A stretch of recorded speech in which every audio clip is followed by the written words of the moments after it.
بسم الله الرحمن الرحيم وصف الذين كفروا إلى جهنم زمرا إن الله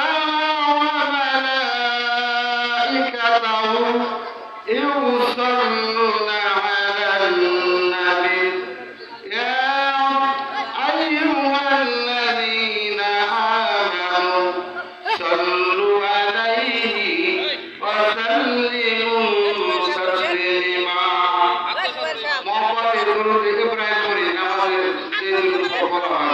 اللهم صل على محمد وعلى آل محمد كما صليت على إبراهيم وعلى آل إبراهيم إنك حميد مجيد اللهم بارك على محمد وعلى آل محمد كما باركت على إبراهيم وعلى آل إبراهيم إنك حميد مجيد بلغ العلا بكماله كشف الهدى بزمانه حسنت جميع خصاله صلوا عليه وعليه لا إله إلا الله لا إله إلا الله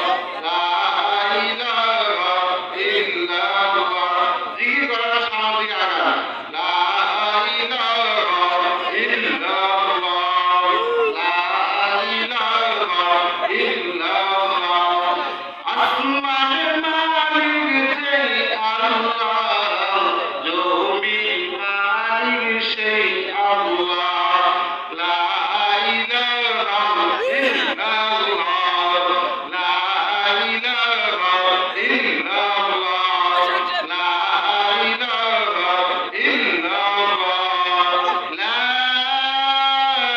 ইলাহা ইল্লাল্লাহ মুহাম্মাদুর রাসূলুল্লাহ সকলে বলেন সাল্লাল্লাহু আলাইহি ওয়াসাল্লাম আলহামদুলিল্লাহ আজকে মাহফিলের সম্মানিত সভাপতি এবং আজকে মাহফিলের প্রধান বক্তা ও দ্বিতীয় বক্তা ও বিশেষ বক্তা এবং ইসলাম প্রিয় দিন কো মুসলমান ভাই বোনেরা আসসালামু আলাইকুম ওয়া রাহমাতুল্লাহ আল্লাহ রাব্বুল আলামিনের অসংখ্য শুকরিয়া যে মহান আল্লাহ রাব্বুল আলামিন আমাদেরকে মুসলমান দুনিয়া এই জমিনের মধ্যে পাঠাইছে সকলে আলহামদুলিল্লাহ আল্লাহর খাস রহমত ছাড়া এখানে কেউ আসতে পারে না নাকি ভাই আল্লাহ রাব্বুল আলামিনের বান্দা তোমরা যখন আমাকে মনে মনে স্মরণ করো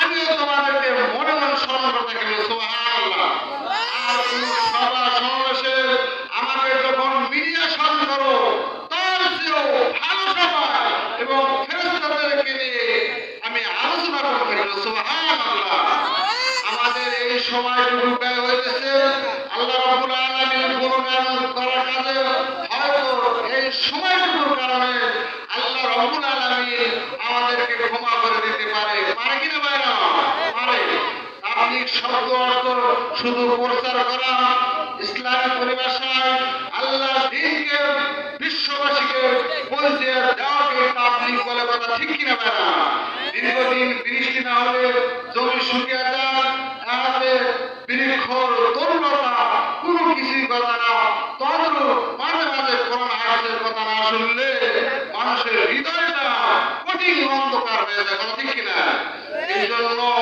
যুগে যুগে নবী রাসূল পাঠাইয়া মানব জাতিকে সর্বদা আনিয়েছেন কিন্তু মুহাম্মদ সাল্লাল্লাহু আলাইহি ওয়াসাল্লামের পর আর কোন নবী রাসূল আসবেন না সুতরাং বিশ্ববাসীকে হিদায়াতের দায়িত্ব দিলেন আলেমের কথা ঠিক কিনা এই জন্য আলেম আসলে কোরআন হাদিস শিক্ষা করা যায় কোরআন হাদিস দ্বারা আল্লাহ আদেশ আল্লাহর সাথে না মানার করলে কি হয় এই বিষয়গুলো জানা যায় কি না ভাই আমার পৃথিবীর সিদ্ধান্ত জন্য মুহাম্মদ সাল্লাল্লাহু আলাইহি সাল্লামকে রহমত হিসেবে পাঠাইছেন। সুবহানাল্লাহ। এই পৃথিবীতে কিভাবে শান্তি আসবে, পরিবার, সমাজ, রাষ্ট্রে এই শান্তির পরিকল্পনা দুনিয়ায় কেউ দিতে পারে না। ভাইরা পারে? মানুষের মস্তিষ্ক তৈরি আইন দ্বারা এই পৃথিবীতে শান্তি প্রতিষ্ঠা করতে পারবে না। মানুষের স্রষ্টা আল্লাহ মানুষ সৃষ্টি করিয়া পথের দিশা দিয়েছেন। কোন পথে চললে মানুষ মুক্তি পাবে? পৃথিবীর মধ্যে দুইটা রাস্তা, একটা রাস্তা শয়তানের রাস্তা, আর একটা রাস্তা হলো আল্লাহর রাস্তা। কথা ঠিক কি না? আল্লাহ রাব্বুল আলামিন যে রাস্তা দেখিয়েছে সে রাস্তা দিক নির্দেশনা দিয়েছে। কথা ঠিক কি না? যদি বুদ্ধিমান হন তবে কখনো মৃত্যুকে কখনো ভুলবেন না। নিজের অন্তরে কাটিয়ে রাখেন যে সকল অবস্থায় আমার পরিণাম মিটি। কথা ঠিক কি না? নবী সাল্লাল্লাহু আলাইহি সাল্লাম বলেছে, এই দুনিয়াতে থাকিয়া যেই ব্যক্তি মৃত্যুর কথা চিন্তা করিয়া আমল করবে ওই ব্যক্তি হলো প্রকৃত বুদ্ধিমান। কথা ঠিক কি না? ওই ব্যক্তি মৃত্যু পর কবরকে সুন্দর আলোকিত করতে পারবে। সুবহানাল্লাহ। আর যে ব্যক্তি মৃত্যুর কথা ভুলিয়া দুনিয়ার সুখ শান্তি চিন্তার মগ্ন থাকবে ওই ব্যক্তি মৃত্যুর পর কবরকে দোজখের আগুনে গর্ত দেখতে পারবে। নাউযুবিল্লাহ। এই জন্য বেশি বেশি করে মৃত্যুর কথা স্মরণ করা। ঠিক কিনা ভাইরা? আল্লাহ বলেছেন, আনসিরু যিকরা হাযিহি মিল্লাতিল মাউত। অধিক অধিক মৃত্যুর কথা স্মরণ করো। অধিক অধিক মৃত্যুর কথা স্মরণ করলে দুনিয়ার সাথে একটা দুনিয়ার কিন্তু একটা মজা আছে। যে ব্যক্তি মৃত্যুর কথা স্মরণ করবে ওই ব্যক্তি চুরি করবে না, ওই ব্যক্তি ডাকাতি করবে না, ওই ব্যক্তি জেনা করবে না, ওই ব্যক্তি খুন খারাপি করবে না। তার একটাই চিন্তা যে কখন যেন আমার মরণ হয়, এই চিন্তায় থাকবে। কথা ঠিক কিনা? এই জন্য বেশি বেশি করে আমাদের মৃত্যুর কথা স্মরণ হয়। কথা ঠিক কিনা? সুলাইমান পয়গম্বর সারা জাহানের বাদশা এবং পয়গম্বর ছিলেন। তিনি বাইতুল মুকাদ্দাস মসজিদ জিন্দা নির্মাণ করাতেছিলেন। মসজিদের কাজ দেখার জন্য যাইয়া দাঁড়ায় আর হযরত সাল্লাল্লাহু এসে উপস্থিত হয়ে গেলেন। সুলাইমান পয়গম্বর বললেন, ভাই আজরাইল তুমি কি জন্য এসেছো? সুলাইমান পয়গম্বর বললেন, হুজুর। আল্লাহ সাল্লাম বলেন, হুজুর আপনার রূহ নিবার দিকে এসেছি। সুলাইমান পয়গম্বর তখন বললেন, আমার তো মসজিদের কাজ বাকি আছে, হিসাব কিতাব বাকি আছে, আর একটু সময় দেয়। হযরত সাল্লাম বলেন, শীঘ্রই মৃত্যুর জন্য তৈরি হয়ে যান। এই বলে সাল্লাম বলেন, আপনি শীঘ্র মৃত্যুর জন্য তৈরি হয়ে যান। এই বলে বসার টাইম পর্যন্ত দিলেন না। তার অবস্থায় সুলাইমান পয়গম্বরের রূহটাকে নিয়ে গেলেন। বলুন সুবহানাল্লাহ। যিনি সারা জাহানের বাদশা এবং পয়গম্বর ছিলেন, যিনি সারা জাহানের বাদশা এবং পয়গম্বর ছিলেন, যিনি আজরাইল সাল্লামের সাথে কথা বললেন, তার যে এই ধরনের অবস্থা হয় আমাদের মতো মানুষের কোন অবস্থা হতে পারে একটু মনকে বোঝানোর দরকার। কথা ঠিক কিনা ভাইরা? এই জন্য মৃত্যু হাঁটলে কোনো মানুষের হাঁটবে না, প্রত্যেকেরই মরা লাগবে। না মরা মানুষ এইখানে কেউ নাই যে আমি মরবো না, সকলেই মরবে। মৃত্যুর পরে একটা জায়গা আসতেছে ভাইরা আমার, সেই জায়গাটা হলো কবর। কথা ঠিক কিনা ভাইরা? মৃত্যুর পরে এমন একটা জায়গা আসতেছে, সেই জায়গা হলো কবর। যে ব্যক্তি 20 বার কবরের কথা স্মরণ করবে সে শহীদ মর্যাদা পাবে। সুবহানাল্লাহ।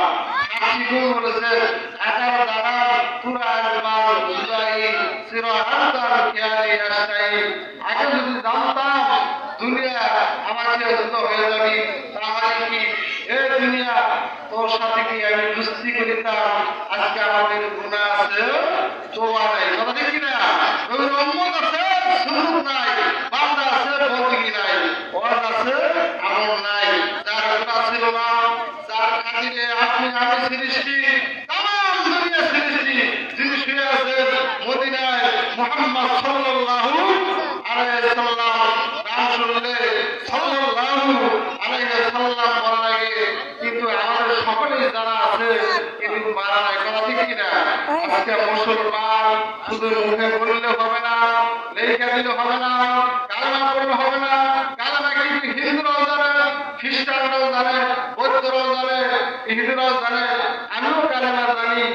আপনিও জানেন এখন মুসলমানকে যার শুরু থেকে শেষ পর্যন্ত জিন্দেগিরা মুহাম্মদ সাল্লাল্লাহু আলাইহি সাল্লামের শিক্ষা মতো আছে, তার চাল মতো আছে, সেই হলো মুসলমান ধর্ম। ঠিক কিনা?